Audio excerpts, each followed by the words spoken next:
Hello, and thank you for listening to Literacy Matters. I'm your host, Cheryl Lundy Swift.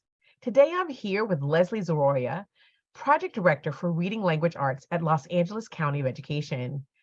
Leslie, welcome to the show. Oh my gosh, thank you so much for having me. I'm excited to be here to talk to you today. Awesome. You have so much to share. It's been so great getting to know you. I know you're super excited to talk about, all things reading. Right. So, we're thinking about, again, not just the school building administrator, but also thinking about that district personnel, which I think is really key as well. Yep. Why should we start there? Because we talked about starting with teachers, right? Yeah. But we decided to go this route. Why are we starting with administrators in this series when we think about the science of reading? It's a really important question. And I think the answer to that is if you don't have systems in place to support teachers, you can't maintain an effective reading program. It doesn't last. It Yeah. doesn't sustain. And we've seen that over and over. And we have in the past sort of thrown curricula at teachers and said, here, teach this, and made it their problem. And it's really not a teacher's problem. This is a bigger issue than just having, teachers trained. This is a systemic problem. So it requires monitoring, training, assessment, and coaching. And all of those pieces have to be really solid and effective. We can't just rely that teachers are going to get this done for us. The whole system needs to understand the shift that we're making, especially here in California and probably across the United States as well, from balanced to structured literacy and what that really means. Teacher training, of course, is pivotal. It's important, but it's only one piece of it. And when we start there and only focus on that, that's a mistake. Because beginning with administrators allows the leader, the school site leader at the helm, or the district even, if we take it a step further, the district, to really develop a deeper understanding what needs to be in place to make a tier 1 literacy program function for every kid. We have so many kids that are in tier 2 and tier 3 intervention, and that is pointing directly to a tier 1 problem.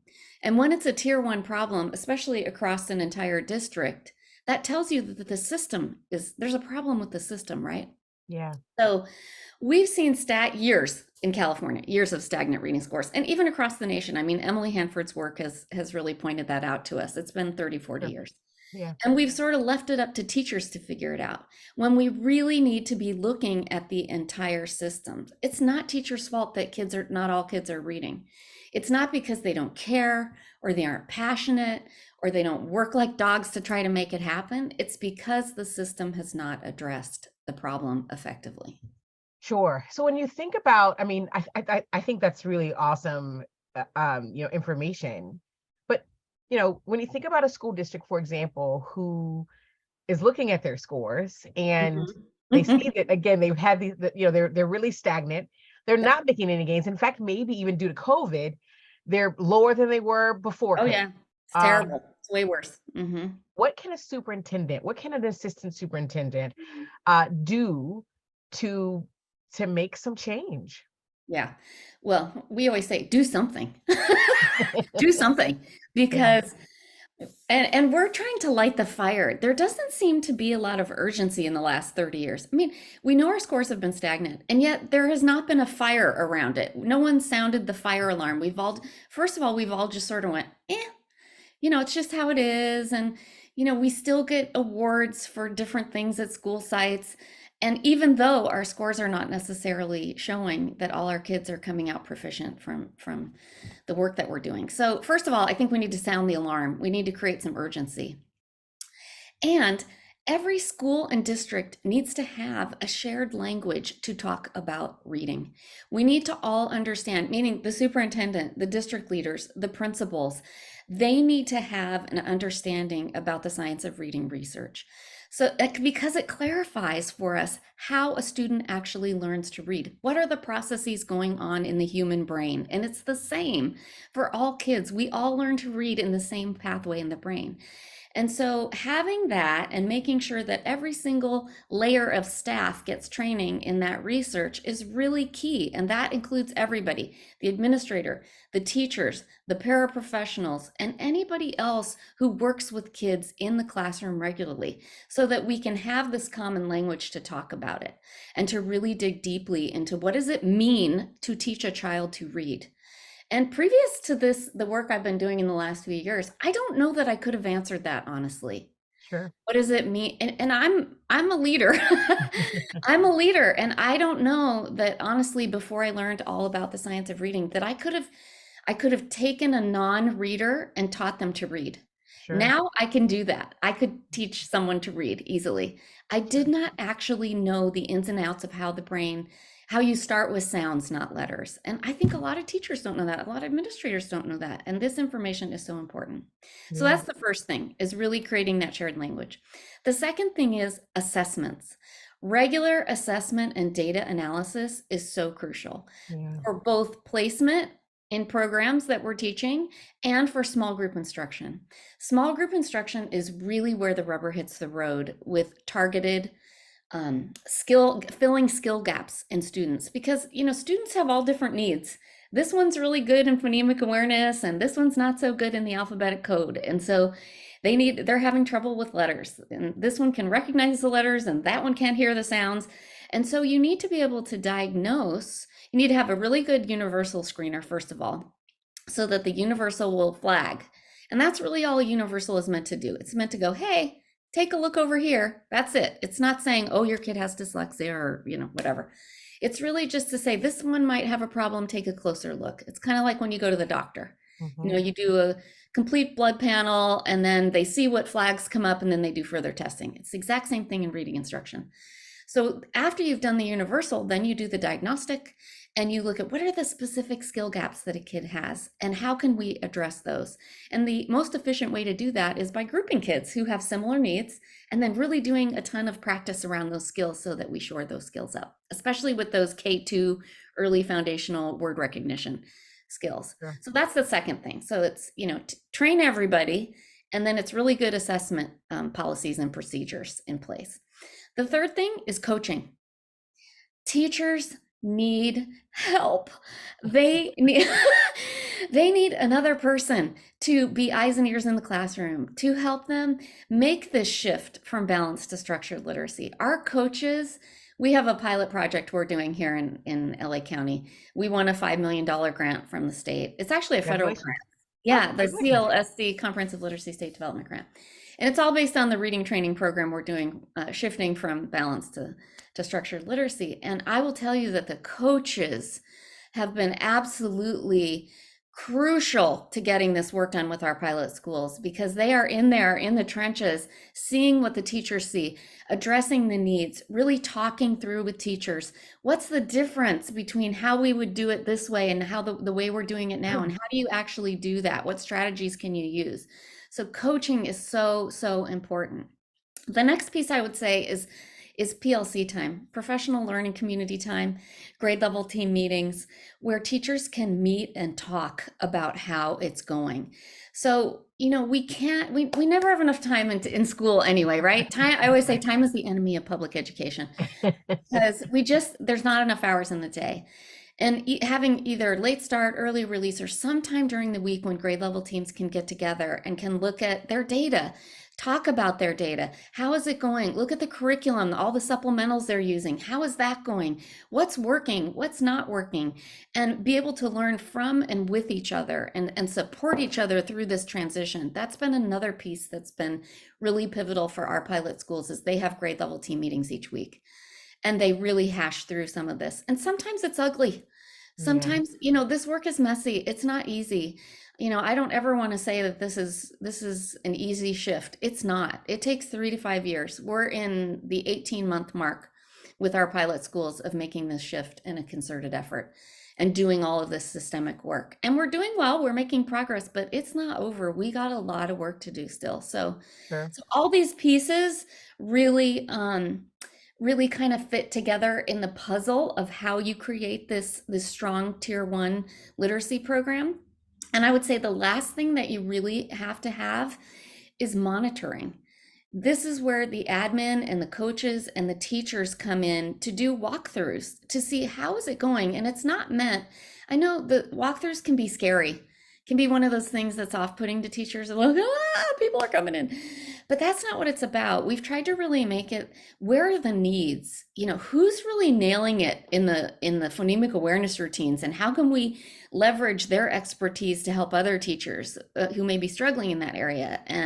And what else do we, it's where we're finding in our own program how we can do better to meet the need of every single student. Sure. MTSS says all means all, but we've not ever really got at that all means all. Right. And so that's what we're really trying to do through this systems approach, not just, train some teachers. It's Right. really so much more complex than all of that. Time that we don't all have, and what to use during that time. Yeah. Obviously, that's something that administrators are facing, right? Administrators are Yes. facing this. How do I choose a program to effectively teach reading? And let's say I already purchased that program and I Yeah. have no more money in my budget. One, what can I do about that? Right. So Yeah. I think so. It's a two-tiered question. Number one, Okay. how do they know that they are either purchasing an effective reading program for their core, or that they know that it is an effective reading program for their core that they currently have?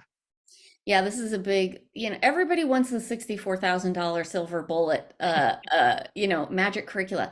So the first thing is there is no magic curriculum that's going to be the be all end all for every kid. And in California, we have a process where, we do textbook adoptions every so many years, and that's been postponed for us for ELA. So we're not going to have a new reading adoption here for probably another 3 years. Our framework has to be rewritten first.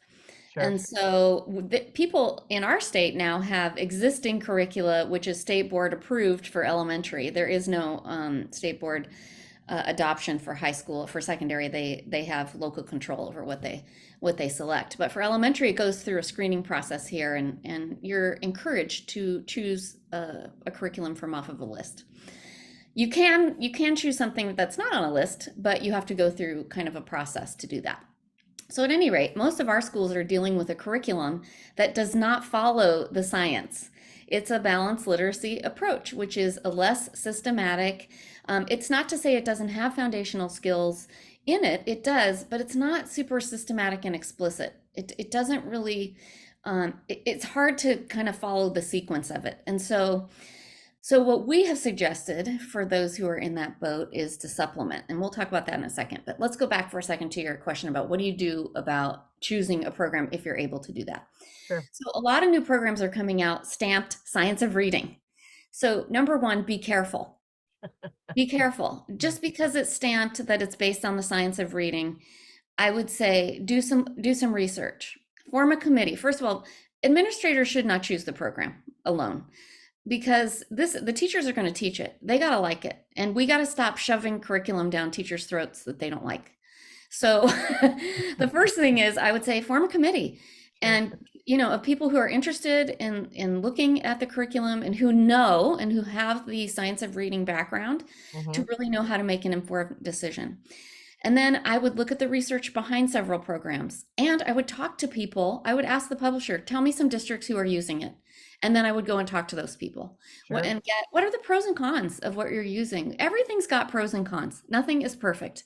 Right. And so talk to people about it, and then ask for a publisher pilot. They will almost always say yes to allow you to do a small pilot. Have some grade levels pilot different things. It's so worth the investment of time to do that, even for just a few weeks, to learn the routines of how programs work, to see, are our kids responding? How is it working? And you can do it in a summer school format if you don't want to mess up your curriculum during the school year. There's a lot of ways that you can get at it, but I would never just go off of publisher presentations, because that can be, I mean, it's complicated. Sure. And so you want to just really do your research and know what you're getting, and make sure. The other thing is, you're probably not going to find all the answers in one program. So that's going back to the idea of supplementals. So Sure. what we have been talking to our schools about as they make this shift from balanced to structured literacy is, okay, so you have a core content or a core reading program. So what is the strength of that core program that you can use? And for most of us, they do the language comprehension side of Scarborough's rope pretty well. They Sure. attend to vocabulary development and background knowledge and those kinds of things. Where it's less effective is the word recognition side, those finite skills. And so we encourage them to look for supplementals that will help shore that up for you. Sure. So some of our schools will have one program for phonemic awareness, one program for phonics instruction, and then they'll use their core for more of the language comprehension side of the rope. And then they'll supplement with decodables, text to practice all the discrete skills and those kinds of things. And honestly, one of the districts here in California that is #1 on the California Reading Report Card, I'll give them a shout out, Bonita Unified. Woohoo! Go ahead, Bonita It's no Unified. secret in California. We work with Bonita Unified a lot. And if for your listeners around the country who don't know, Google Bonita Unified in California, because they are one of the few districts that have closed the gaps between their students of color and their white kids. And they have done that through a comprehensive approach. They use a variety of materials. They use a phonics program, they use their core program, they use a fluency program, they use accelerated reader for fun reading and comprehension. They use a fluency. I mean, there is no one thing. They have looked at who's sitting in front of them, and they have filled gaps by knowing having the background knowledge to make quality decisions. That's the key. I keep going back to that, but that's the key. In previous adoptions, we have, and I think back, were you around in the Reading First days? Did you have Reading First? Okay. So Reading First was a very similar initiative to structured literacy, right? That program was very, it was very scripted. But we didn't spend a lot of time in those days really teaching teachers about how the brain learns to read. They didn't have the background knowledge to hang it on. And it was just, here's a curriculum, you teach it, follow the script, be on page 13 by Friday. Right. And that is not the most teacher-friendly way of teaching reading. It sort of took the teacher out of the equation. Like the teacher said, it's teacher-proof, they don't trust us. And so if you're going to choose an effective reading program, #1, make sure your teachers have the knowledge to make a quality decision. And if they don't have that knowledge, don't make the decision yet. Wait until you're sure you know what you're looking for, because it's a waste of money. And then you can go through the procedures of, forming a committee and doing the pilot and looking at other, all of those things that are so important. But it's really a complicated process, because for most kids, those programs, your supplementals and your core are going to hit it. If you're doing a quality teaching job and you've got, all the pieces in place, the research says 90 to 95% of kids should get at least the word recognition parts of the rope, covered with that approach. There's always going to be a few kids, however, that are going to need tier 2 or tier 3 intervention. And that may require even another program, because if they've already been through your tier 1, you're going to need something that approaches it a little differently for that kid. And I'm talking about kids like students with disabilities and kids with dyslexia and, other reading issues that may require something that's a little different than what the rest of the group has gotten and has not worked for whatever reason based on that disability. So anyhow, that's all to say. It's a very long-winded answer to say, you really have to know what you're doing. You have to know what you're looking for and what you're getting in those programs, and then be willing to try some stuff and see what happens. So when we refer to equity, we're often talking about student equity. Sure. And which is, of course, it's the thing. Yeah. What about teacher equity? Teachers have not had access to this information, and it is not fair, and it is not their fault. And so that's the thing that we come back to every time. This is not your fault. Right. And we're going to know better, do better. Absolutely. So those are the 3 things I would say. Well, I love that. And I would certainly invite any of our listeners to go to our website. We've got great information about the science of reading, and we welcome anyone to go there for sure at Learning Without Tears, lwtears.com. So I wanted to say thank you so much for just sharing your honesty and your passion for this work. It's important, and it's something that we need to do as we all make those shifts, because at the end of the day, students benefit. Yep. Yep. Yep, they certainly do. And until we all feel the urgency of the issue and really rally around it, we're going to have a lot of kids continuing to slip through the cracks, and we don't want to do that. I'm so excited that it's spreading across the country, Yes. and that, I feel like there's this huge movement, and we're all sort of in it together. Agree. And so lots of work to be done, but lots of people to help get the work done. So definitely, Absolutely. it takes a village. It does. Thank you so much. You're Appreciate you. welcome. Thanks for having me.